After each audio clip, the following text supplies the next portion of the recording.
Abramos a palavra de Deus em Gênesis capítulo 3. Gênesis capítulo 3, leremos todo o capítulo. Gênesis capítulo 3, todo o capítulo. Diz assim a santa e inerrante, infalível palavra do Senhor. Mas a serpente, mais sagaz que todos os animais selváticos que o Senhor Deus tinha feito, disse à mulher: é assim que Deus disse: não comereis de toda árvore do jardim? Respondeu-lhe a mulher: do fruto das árvores do jardim podemos comer, mas do fruto da árvore que está no meio do jardim, disse Deus, dele não comereis, nem tocareis nele, para que não morrais. Então a serpente disse à mulher: é certo que não morrereis, porque Deus sabe que no dia em que dele comerdes, se vos abrirão os olhos, e como Deus sereis conhecedores do bem e do mal. Vendo a mulher que a árvore era boa para se comer, agradável aos olhos e árvore desejável para dar entendimento, tomou-lhe do fruto e comeu, e deu também ao marido, e ele comeu.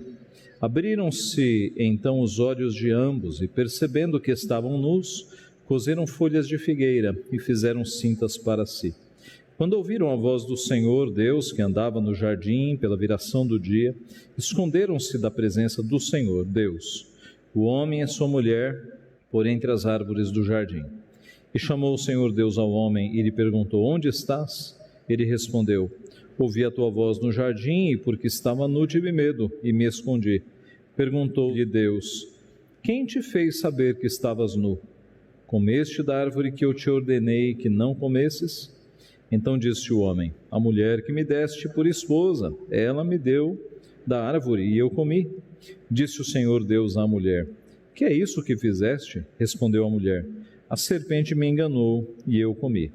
Então o Senhor Deus disse à serpente: visto que isto fizeste, maldita és entre todos os animais domésticos e o és entre todos os animais selváticos. Rastejarás sobre o teu ventre e comerás pó todos os dias da tua vida. Porém, inimizade entre ti e a mulher, entre a tua descendência e o seu descendente. Este te ferirá a cabeça, e tu lhe ferirás o calcanhar. E a mulher disse: multiplicarei sobremodo os sofrimentos da tua gravidez. Em meio de dores darás à luz filhos. O teu desejo será para o teu marido, e ele te governará. E Adão disse: visto que atendeste à voz da tua mulher e comeste da árvore que eu te ordenara, não comesses, maldita é a terra por tua causa. Em fadigas obterás dela o sustento durante os dias de tua vida. Ela produzirá também cardos e abrolhos, e tu comerás a erva do campo. No suor do rosto comerás o teu pão, até que tornes a terra, pois dela foste formado, porque tu és pó, e ao pó tornarás. E deu o homem o nome de Eva, a sua mulher, por ser a mãe de todos os seres humanos. Fez o Senhor Deus vestimenta de peles para Adão e sua mulher, e os vestiu. Então disse o Senhor Deus: eis que o homem se tornou como um de nós, conhecedor do bem e do mal. Assim que não estenda a mão e tome também da árvore da vida, e coma e vive eternamente. O Senhor Deus, por isso, o lançou fora do jardim do Éden, a fim de lavrar a terra de que fora tomado. E expulso o homem, colocou querubins ao oriente do jardim do Éden, e o refulgir de uma espada que se revolvia, para guardar o caminho da árvore da vida. Vamos orar mais uma vez. Pai Santo, Deus bendito, nós te louvamos pela riqueza, pela sublimidade da tua santa palavra, te louvamos pela instrução que procede dela. E nesta hora, Pai, nós pedimos que o Senhor nos abençoe, que o Senhor ilumine a nossa mente, o nosso coração, para que possamos ser alimentados pelo Senhor, instruídos pelo Senhor. Ó Pai, ajuda-nos na nossa limitação, na nossa falha de compreensão. Age por meio do Teu Santo Espírito, a fim de que as limitações sejam superadas e a Tua palavra, que não volta vazia, possa atingir todos os corações. É o que nós te pedimos humildemente e em nome de Jesus. Amém. Qual terá sido a maior tragédia da história da humanidade? Talvez a Segunda Guerra Mundial, com seus 40 milhões de mortos. Talvez o Holocausto judeu, você possa ter pensado, com seus 6 milhões de judeus mortos. Talvez a peste negra, que dizimou mais de 1/3 da população da Europa na época, século XIV, matando cerca de 200 milhões de pessoas, qual terá sido a maior tragédia da humanidade? Nenhuma dessas. A maior tragédia que já aconteceu com a humanidade foi a queda no Éden. As guerras, a maldade, as ditaduras, as tiranias, o ódio entre as nações, os vírus, tudo isso veio em decorrência justamente, meus irmãos, da queda dos nossos pais. Quando os nossos pais caíram no Éden e o pecado entrou, com o pecado entrou toda essa desarmonia em todos os relacionamentos. Tudo isso é consequência da queda. Antes da queda, nada disso havia. Deus criou um mundo perfeito, mas a queda dos nossos pais abriu o caminho para todo esse estado de coisas ruins. Nesta noite, portanto, nós podemos examinar o capítulo que narra a queda da humanidade, que é Gênesis 3. E nós vamos olhar para este texto para ver 3 ensinos. Primeiro, o que nós tínhamos antes da queda. Segundo, o que nós perdemos com a queda. E terceiro, o que nós não perdemos com a queda, o que continuou, restou depois da queda. Vamos ao primeiro. O que é que nós tínhamos antes da queda?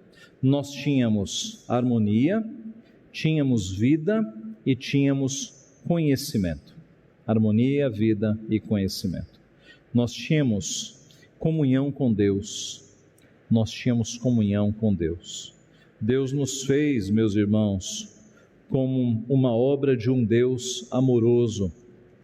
No capítulo 2, versículo 7, nós lemos que: então formou o Senhor Deus ao homem do pó da terra, e lhe soprou nas narinas o fôlego de vida, e o homem passou a ser alma vivente. Deus nos fez com todo o amor de um pai amoroso. Deus nos fez com todo o capricho. Todos os outros elementos da criação foram feitos segundo a sua espécie.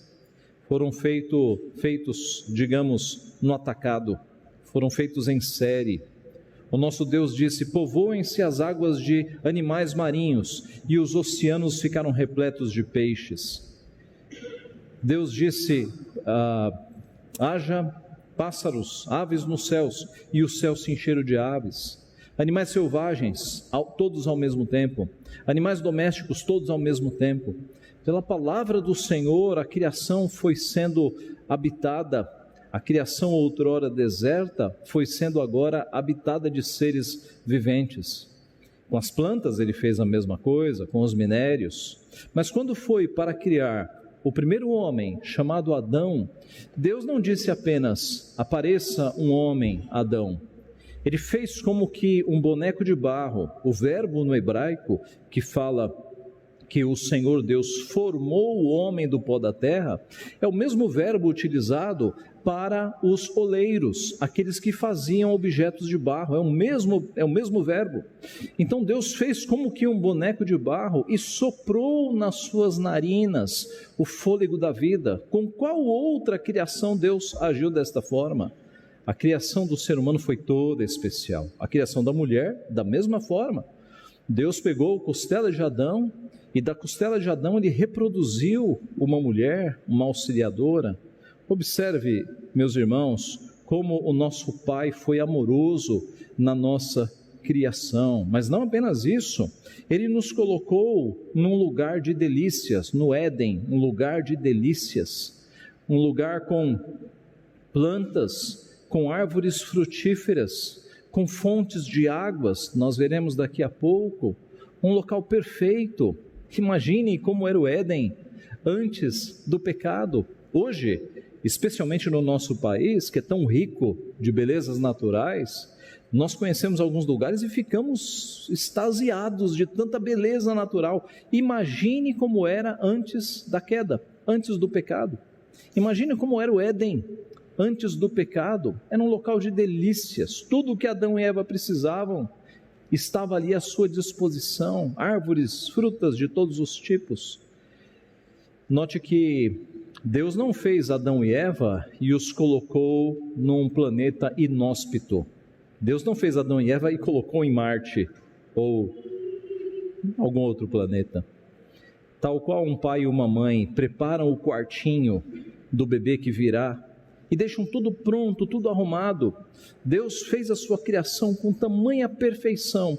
E quando estava tudo pronto, ali Ele colocou homem e mulher. É um Deus amoroso, é um Pai amoroso. Não apenas isso.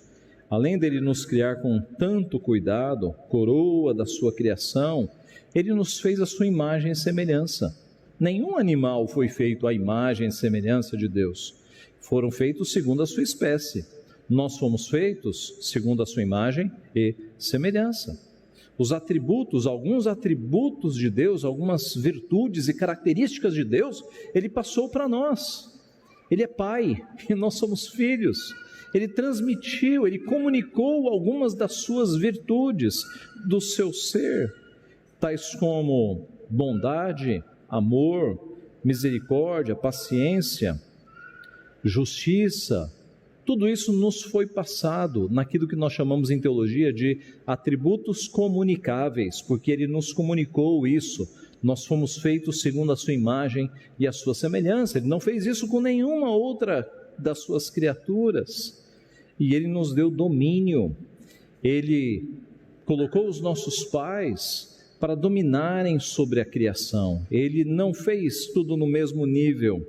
É por isso que nós repudiamos a nomenclatura de que nós somos animais racionais. Já ouviram isso? Nós somos animais. A diferença é que nós somos racionais. Não, senhores. Nós não somos animais. Nós somos criaturas feitos à imagem e semelhança de Deus. E Deus nos colocou sobre os animais, para dominarmos sobre os animais. Fato que se revela até os dias de hoje. Deus nos deu domínio, Ele nos colocou ali como que vice-gerentes de toda a sua criação, para cuidar das obras que Ele fez.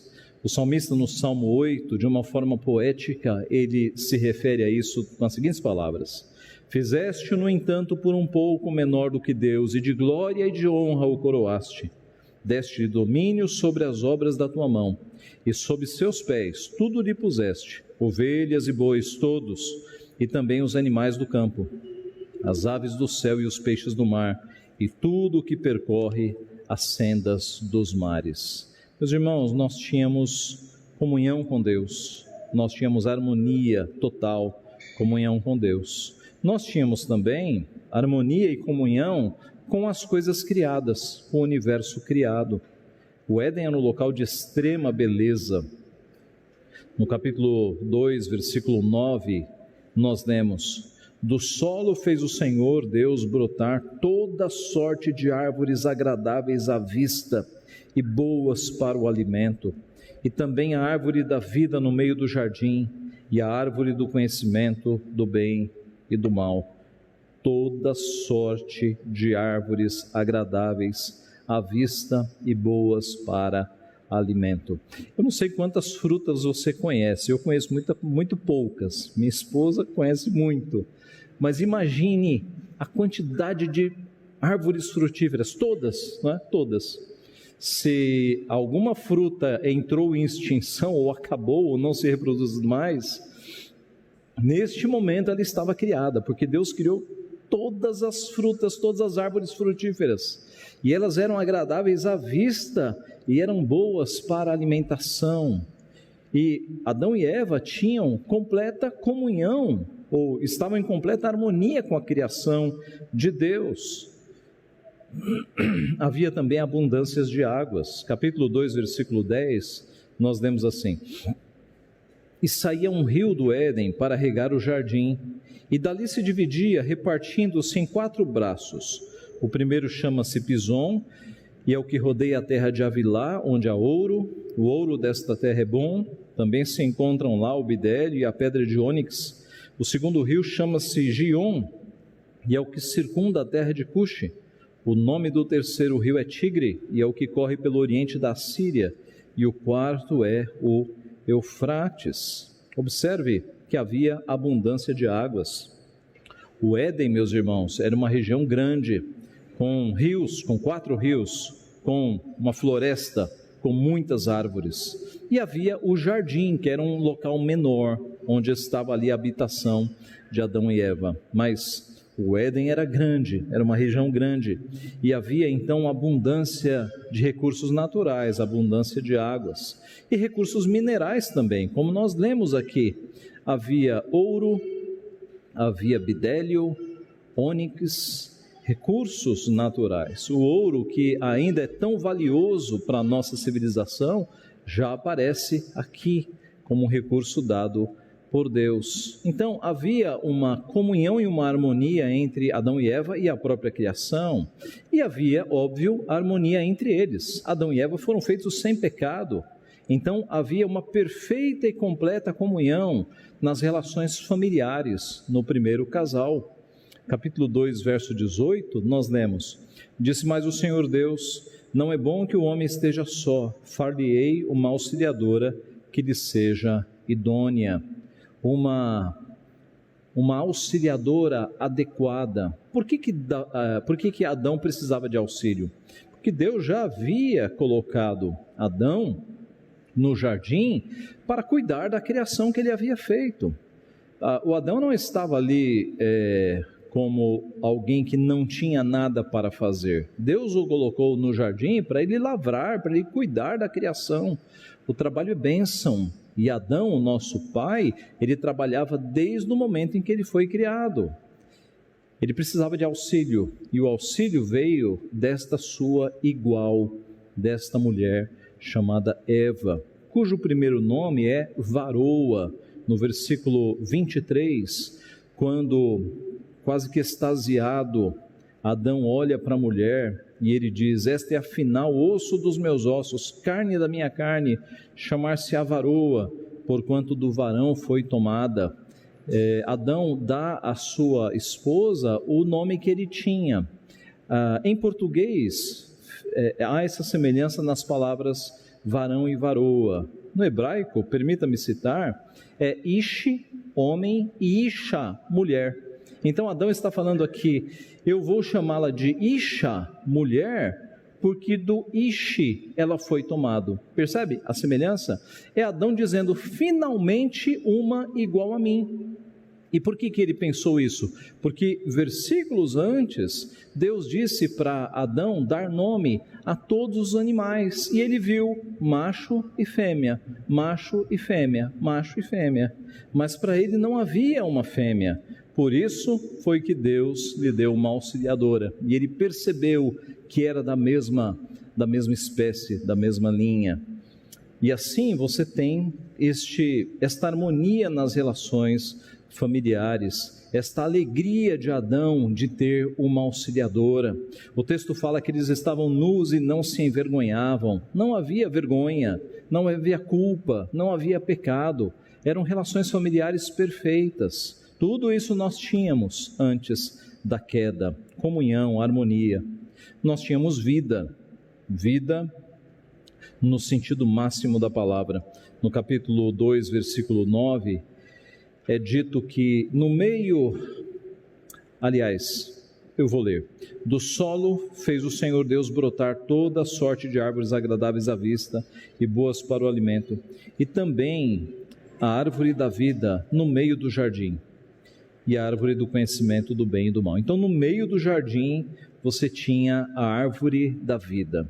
A árvore da vida era um sinal, era uma árvore verdadeira, de fato. Não sabemos qual era o fruto que estava ali, mas era um sinal de dependência de Deus. Para que eles tivessem vida, eles se alimentavam da árvore da vida. Eles tinham vida eterna, e a vida eterna vinha por meio da árvore da vida. Da árvore da vida. Eles comiam livremente daquela árvore. É o que o texto nos mostra. Por consequência, porque quando eles quebram o pacto, quando eles caem, Deus os tira do jardim, para que eles não tenham acesso à árvore da vida, e para que eles não entrem na eternidade com o pecado tendo sido cometido. Então observe que antes da queda nós tínhamos vida. Deus fez nossos primeiros pais para viver para sempre. Nós tínhamos vida e nós tínhamos conhecimento.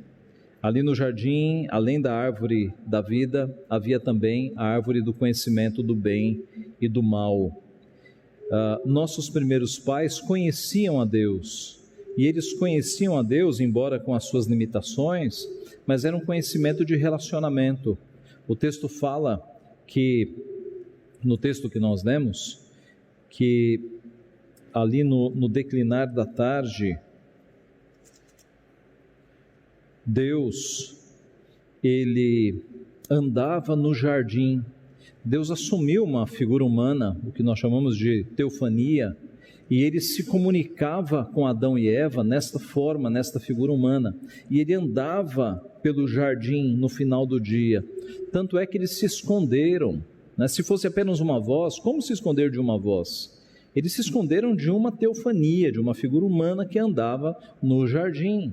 Eles tinham comunhão de relacionamento com o nosso Deus, e eles tinham conhecimento deste Deus. Isso nós tínhamos antes da queda: harmonia ou comunhão, vida e conhecimento.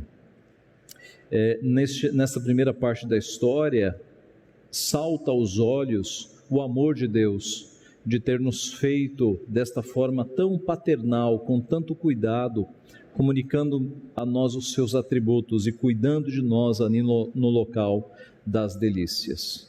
Mas os nossos pais caíram, e aí vem o nosso segundo ponto: o que nós perdemos com a queda. E agora especificamente no nosso texto, o que nós perdemos com a queda? Nós perdemos a comunhão, ou nós perdemos a harmonia. Da mesma forma que nós tínhamos comunhão, tínhamos harmonia em todos os relacionamentos, nós os perdemos. No capítulo 3 que nós lemos, depois que ocorre a queda, veja a partir do verso 10. Chamou o Senhor Deus, verso 9, ao homem, lhe perguntou: onde estás? Verso 10. Ele respondeu: ouvi a tua voz no jardim, e porque estava nu, tive medo e me escondi. Perguntou-lhe Deus: quem te fez saber que estavas nu? Comeste da árvore que eu te ordenei que não comesses? Então disse o homem: a mulher que me deste por esposa, ela me deu da árvore e eu comi. Disse o Senhor Deus à mulher: que é isso que fizeste? Respondeu a mulher: a serpente me enganou e eu comi. Então já começa aqui com a quebra nos relacionamentos familiares. Aquela mulher que foi uma expressão de tanta alegria quando ela foi criada, e Adão não se aguentou e disse: esta é afinal osso dos meus ossos, carne da minha carne. Agora ele se vira para Deus e diz: a mulher que tu me deste, foi essa que tu me deste, que fez com que eu caísse. Você tem aqui já uma quebra de relacionamentos, culpas sendo lançadas para o lado. A mulher também não assume a culpa e diz: foi a serpente que me enganou. Nós temos então, meus irmãos, uma quebra nos relacionamentos. E não se engane, hoje quando há discussões entre casais, isso nasceu no Éden, na queda. A desarmonia familiar, a desarmonia nos relacionamentos foi que iniciou com o pecado. Nós temos aqui nós perdemos também esta harmonia com as coisas criadas, com a criação. A partir do verso 14, isso fica bem claro. Então o Senhor Deus disse à serpente: visto que isto fizeste, maldita és entre todos os animais domésticos, e o és entre todos os animais selváticos. Rastejarás sobre o teu ventre e comerás pó todos os dias da tua vida. Começa com a serpente. No texto de Gênesis 3, você não tem a palavra Satanás sendo empregada, é a serpente. Mas em Apocalipse fica muito claro quem é a serpente.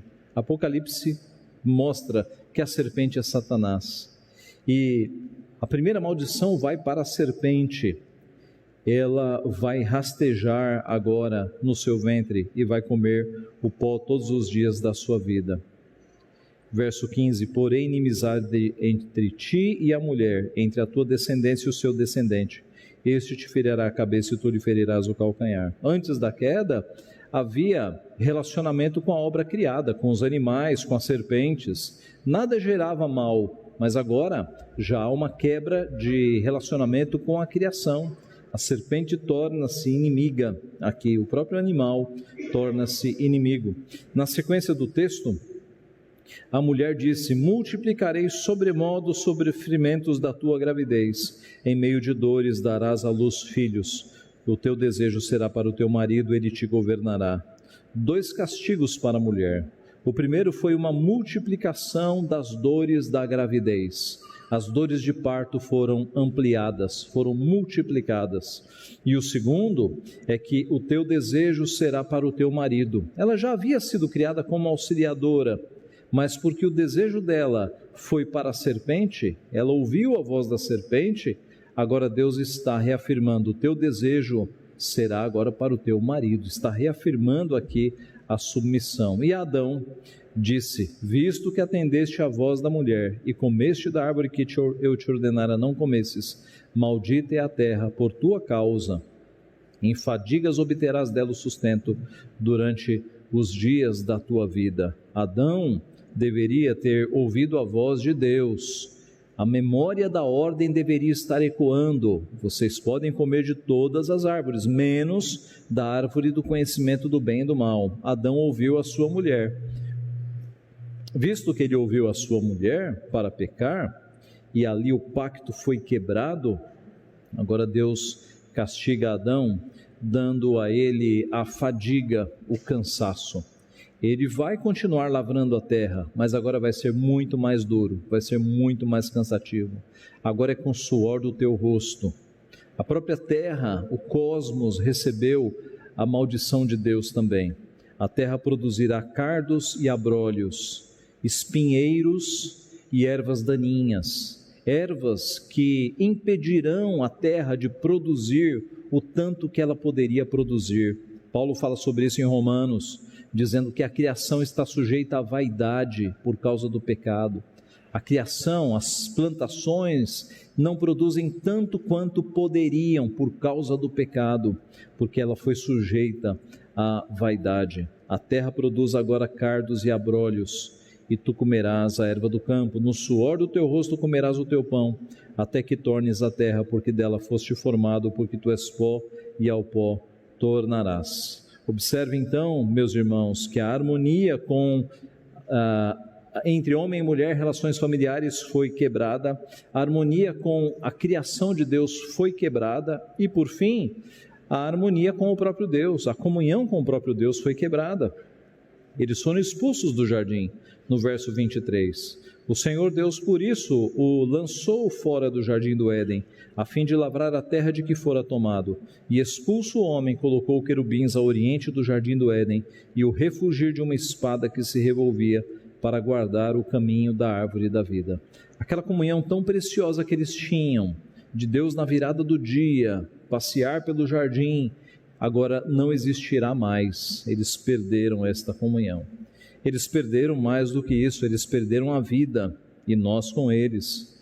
Capítulo 3, do verso 22 ao 24, quando eles são expulsos do jardim, mostra exatamente a privação da árvore da vida, verso 22.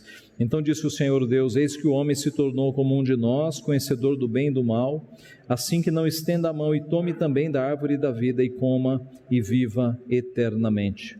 O Senhor Deus, por isso, o lançou fora do jardim. Aquela possibilidade de alimentar-se da árvore da vida eterna, né? Acesso à eternidade, foi cortada. Agora eles são seres mortais. O processo de morte entrou no corpo de Adão e Eva, e a contagem regressiva iniciou-se. Veja o que nós perdemos com a queda dos nossos pais. E nós perdemos conhecimento também. O conhecimento era reservado a nós, sem contato com o mal, mas nós perdemos esta possibilidade. Note, meus irmãos, quando a serpente, Satanás, ele diz para a mulher: é certo que vocês não morrerão, mas ele sabe que no dia em que vocês comerem, vocês serão como Ele, conhecedores do bem e do mal. E aqui no final, o próprio Deus fala: eis que o homem se tornou conhecedor do bem e do mal, e assim que não coma, estenda a mão e tome da árvore, e vive eternamente, é que ele será expulso. Qual é o sentido aqui? Meus irmãos, era possível que Adão e Eva fossem conhecedores do bem e do mal sem pecar, sem cair. Isso era possível. Ora, Jesus Cristo não é conhecedor do bem e do mal, sem nunca ter participado do mal? Ou você ousa dizer que Jesus Cristo não conhece alguma coisa, que ele não é conhecedor do mal? Ele sabe o que é mal. Aliás, ele conhecia o coração das pessoas e ele sabia quando elas maquinavam mal contra ele, pois Jesus é conhecedor do bem e do mal sem nunca ter experimentado o mal. Este era o caminho de Adão e Eva, se tornarem conhecedores do mal sem nunca terem colocado a mão no mal. Mas a serpente, Satanás, por meio da serpente, ele veio com esta proposta. É claro que Deus não quer que vocês comam, porque no dia em que vocês comerem, vocês vão se tornarem conhecedores do bem e do mal, como Ele o é. Observe, se não é esta a proposta que Satanás continua fazendo aos nossos adolescentes e aos nossos jovens. Quantas vezes nos nossos dias Satanás não está no ouvido dos jovens e dos adolescentes, crentes às vezes, dizendo: você tem que conhecer um pouco do mundo, senão você vai ser um menino de igreja, você tem que experimentar um pouco das coisas do mundo para você conhecer. Como é que você vai saber como é se você não conhecer?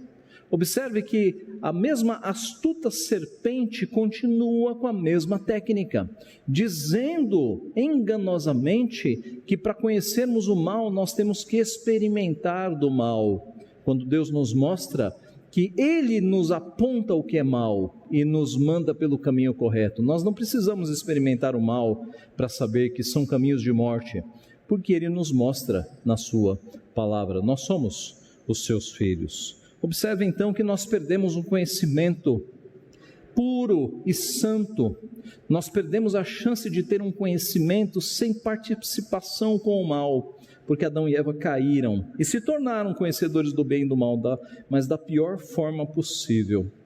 Nesta segunda parte da história, é a justiça de Deus que sobressai. Deus disse e Deus cumpriu, Deus os expulsou da sua presença. Mas será que nós perdemos tudo, meus irmãos? Será que um Deus tão amoroso, um Pai tão bondoso, deixaria que nós perdêssemos tudo? É a terceira parte da história. O que nós não perdemos. O que nós não perdemos. Primeiro, nós não perdemos a criação.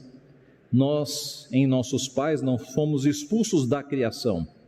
Fomos expulsos do Éden, mas ainda na criação de Deus. O mundo não deixou de existir. Deus não decidiu acabar com toda a sua criação, final de história. A criação continuou. Satanás não conseguiu frustrar os planos de Deus para acabar com a sua criação. Deus continua sendo o dono da criação. Embora a queda tenha desfigurado o cosmos, tenha desfigurado o mundo com o pecado, Deus ainda é Senhor do universo. Deus ainda é o Deus deste mundo, e há reflexos, ainda que distorcidos e desfigurados, da glória de Deus pelo mundo. O salmista diz: os céus proclamam a glória de Deus, e o firmamento anuncia as obras das suas mãos. João Calvino dizia que o mundo é o teatro da glória de Deus, que há reflexos de Deus em todas as partes. E eu diria que no sorriso de uma criança, na esperteza de um animal doméstico, na sensibilidade das mulheres, na coragem dos homens, na harmonia da música, na sincronia ou na simetria das artes, das formas, no amor encontrado na literatura, na honra buscada nos filmes, na beleza das flores, no cheiro das fragrâncias. Em tudo nós temos reflexos da multiforme sabedoria de Deus. O diabo não conseguiu acabar com isso. É um mundo caído, mas ainda é um mundo que tem reflexos da glória de Deus. Toda a verdade é a verdade de Deus, e a sabedoria que é despejada com fagulhas, como fagulhas da sabedoria de Deus, fazem com que as ciências avancem, com que novas descobertas sejam possíveis, com que a tecnologia avance. Tudo isso é conhecimento de Deus, fagulhas que Ele derrama sobre a sua criação. Então o mundo continua, mesmo depois da queda, e assim nós vemos a multiforme sabedoria de Deus. Olhando ao redor, nós vemos um mundo que é a exposição da glória de Deus. Imagine como era antes, e imagine como será depois. Imagine como será depois que tudo for restaurado, depois que tudo for refeito. A responsabilidade sobre a criação, por consequência, continua. Adão continuaria cuidando da terra, com sofrimento, com suor, mas continuaria. Deus permitiria que Adão e Eva continuassem trabalhando. Isso nós não perdemos. Nós não perdemos também o cuidado de Deus, porque Deus não abandonou os nossos pais. Aliás, quando no Éden Deus foi ao encontro deles, Deus já sabia, e Deus os chamou. E quando Adão responde, eu ouvi a tua voz e me escondi porque estavas nu, essa conversa, meus irmãos, essa iniciativa de buscar o pecador é sempre de Deus, e ela já se dá ali no Éden. Deus continua exercendo a sua soberania sobre eles, mesmo depois que eles saem do Éden, no estabelecimento das linhas dos seus filhos, de Caim, de Abel e de Sete. Adão e Eva não são abandonados por Deus. A geração de Adão é cuidada por Deus. Deus continua tendo um relacionamento com os seus filhos. O cuidado de Deus nós nunca perdemos. E a humanidade continua. Deus não destrói Adão e Eva. Eles não caem duros no momento em que eles comem do fruto proibido. Isso fica muito claro no nosso texto. Veja no versículo 19.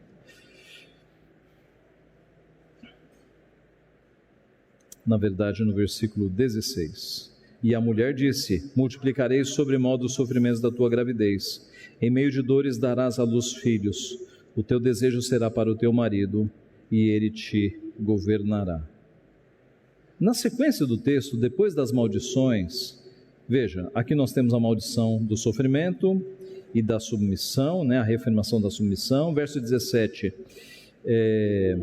maldita é a terra, você obterá o sustento com fadigas. Verso 18, cardos e abrolhos. Verso 19, no suor do teu rosto. Verso 20, e deu o homem o nome de Eva, a sua mulher, por ser a mãe de todos os seres humanos. Eu não sei se você já percebeu, mas parece que esse versículo está aqui meio que fora de lugar.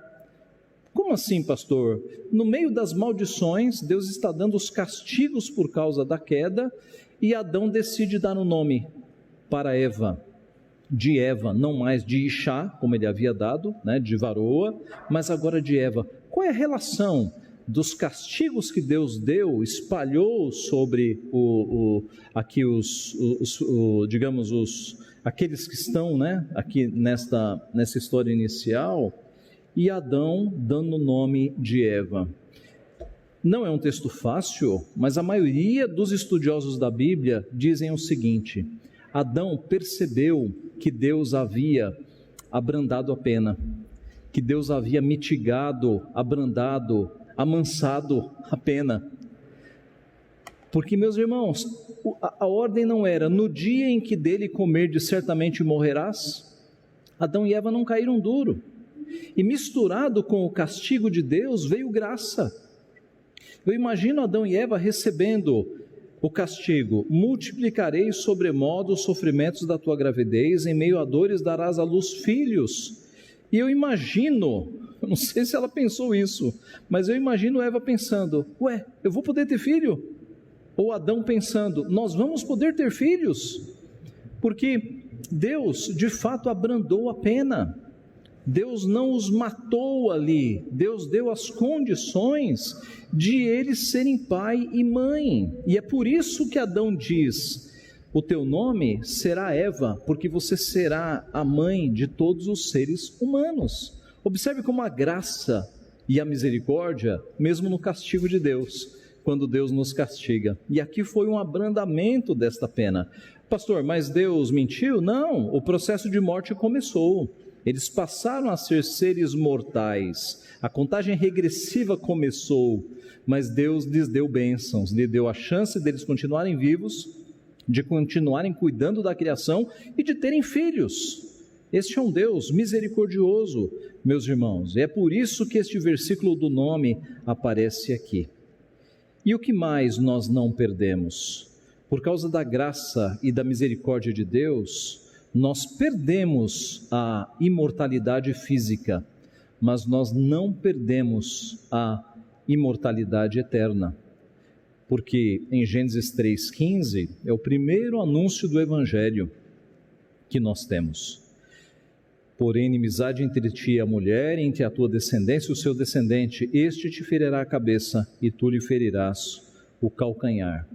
O descendente da mulher, ele esmagaria a cabeça da serpente. E aqui, meus irmãos, é o chamado proto-evangelho. É a primeira ocorrência do Evangelho, apontando para um descendente de mulher, não seria um anjo, não seria uma criatura divina, não seria o próprio Deus Espírito, mas do ventre de uma mulher nasceria aquele que esmagaria a cabeça da serpente. É uma referência a Jesus Cristo. Jesus Cristo esmagou a cabeça da serpente quando na cruz do Calvário triunfou sobre todas as potestades e sobre todos os demônios. Ali Satanás foi vencido quando Cristo dá um brado dizendo: está consumado, está pago. A obra que confiaste, que Deus confiou ao Filho foi satisfeita na cruz do Calvário. Cristo não foi, meus irmãos, para aquela cruz obrigado, embora ele pudesse estar ali tão imóvel quanto os outros bandidos, ele era senhor da situação.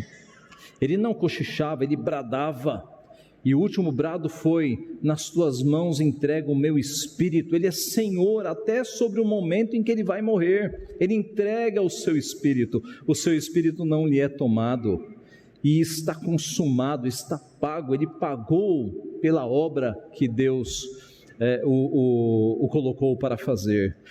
Então observe que a vida eterna está em Cristo. Mesmo ali no Éden, quando a humanidade caiu, Deus já providenciou a profecia apontando para aquele que viria esmagar a cabeça da serpente.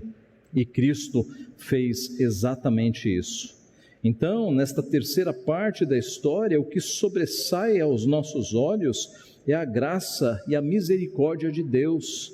Nós não perdemos a vida eterna, porque Deus providenciou um Salvador, Deus providenciou Cristo Jesus. Na cruz do Calvário, Cristo pagou as nossas dívidas. É o que Paulo diz aos Coríntios, capítulo 15, visto que a morte veio por um homem, também por um homem veio a ressurreição dos mortos. Veja, a morte entra por causa de um homem, mas a ressurreição, o vir dos mortos, vem também por um homem chamado Jesus. Paulo chama Jesus de o segundo Adão. Pelo primeiro Adão veio a morte, pelo segundo Adão veio a ressurreição, veio a vitória. Assim, porque assim como em Adão todos morrem, assim também todos serão vivificados em Cristo. E não apenas o povo eleito será vivificado, mas a criação será restaurada.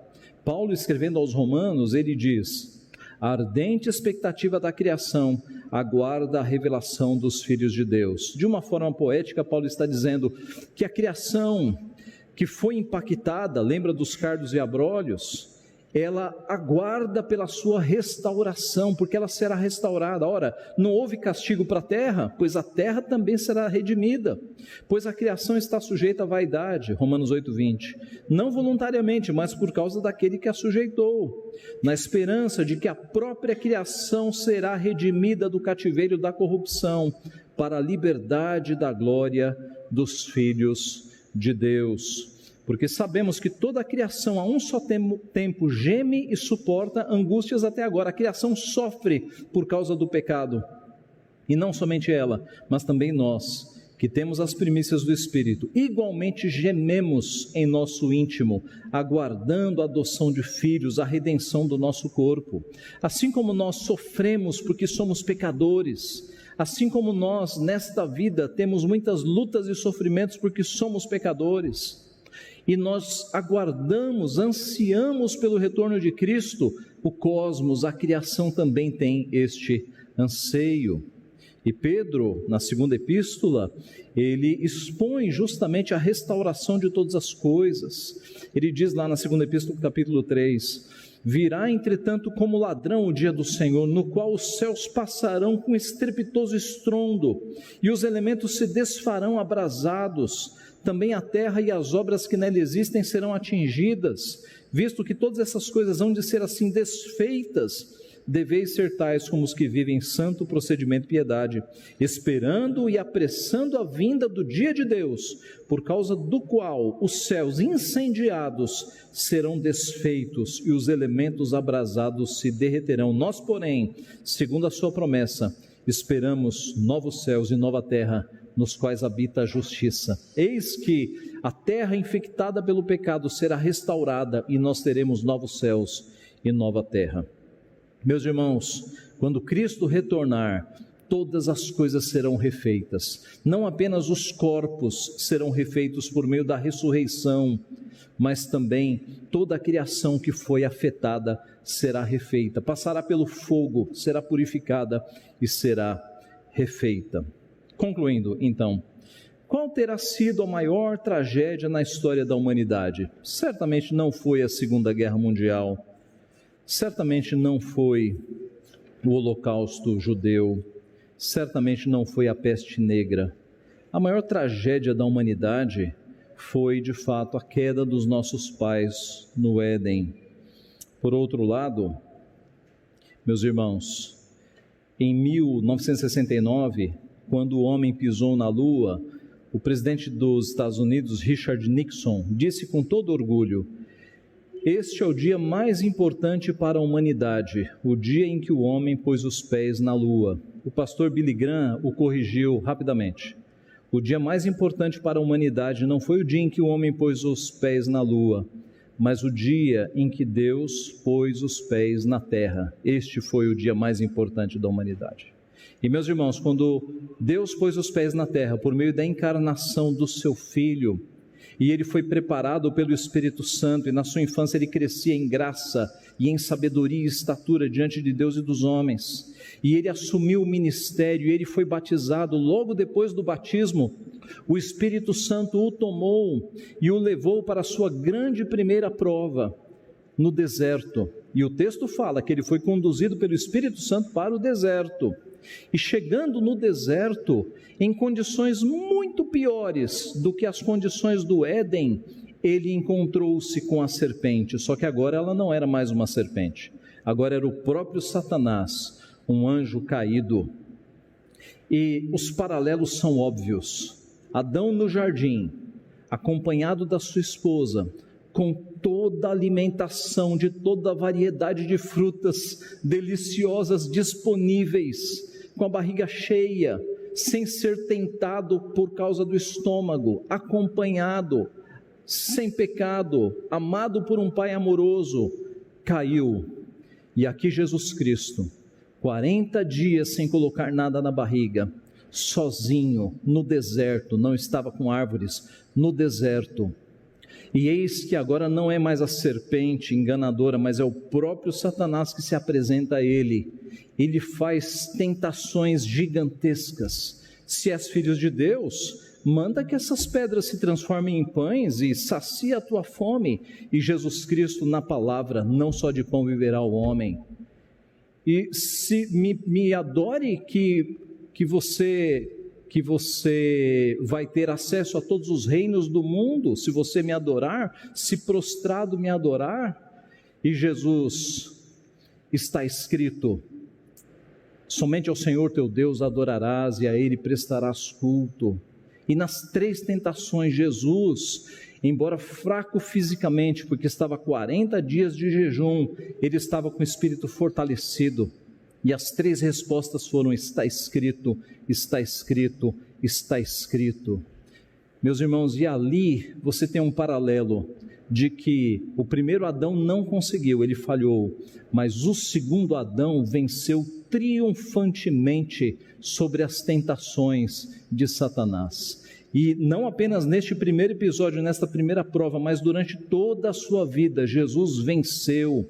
E aquilo que o nosso primeiro pai não conseguiu cumprir, que foi a obediência, Jesus obedeceu com um aspecto exemplar. Ele cumpriu toda a lei, todos os mandamentos, e ele subiu àquela cruz para pagar não os seus pecados, porque ele nunca cometeu, mas para pagar pelos nossos pecados. Meus irmãos, esta é a grande redenção que a palavra nos apresenta, e a grande redenção.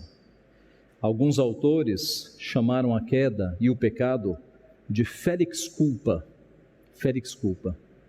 porque não fora a queda, nós não teríamos conhecido a Cristo. Não fosse a queda, nós não teríamos bebido e desfrutado das doçuras do Evangelho, da revelação máxima do nosso Deus que veio em Jesus Cristo, do amor máximo pela humanidade que se manifestou num santo que sem culpa morreu no nosso lugar. As doçuras do Evangelho, felix culpa. Meus irmãos, pelos propósitos misteriosos do nosso Deus, a queda não foi um acidente, a queda estava nos planos de Deus. Deus fez um mundo com queda, criação e redenção. E observe que ele utilizou a queda para propósitos muito maiores, porque ele não foi pego de surpresa. E é pela queda que nós podemos ter acesso à história da redenção.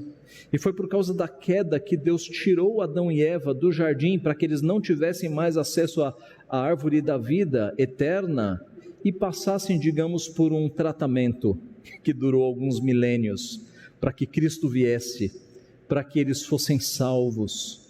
E agora eles e a sua descendência, salvos, eles retornam para a árvore da vida, e ela aparece no Apocalipse. E a promessa é que no Apocalipse, ou na consumação de todas as coisas, nós voltaremos a ter acesso à árvore da vida, e nós viveremos para sempre com o nosso Redentor e com todos aqueles que Ele resgatou. Louvado seja o nome do nosso Deus. Ele é o Deus da redenção. Ele fez com que a própria queda fosse um elemento de bênção e de salvação, e dentro de seus planos misteriosos, fizesse com que nós o conhecêssemos melhor, fizesse com que nós tivéssemos acesso ao Cordeiro que foi morto antes da fundação do mundo, já estava tudo lá escrito na eternidade, e tivéssemos acesso ao nosso Redentor maravilhoso. Que Deus seja louvado, meus irmãos, e que Deus nos abençoe. Amém. O sucesso toca aqui.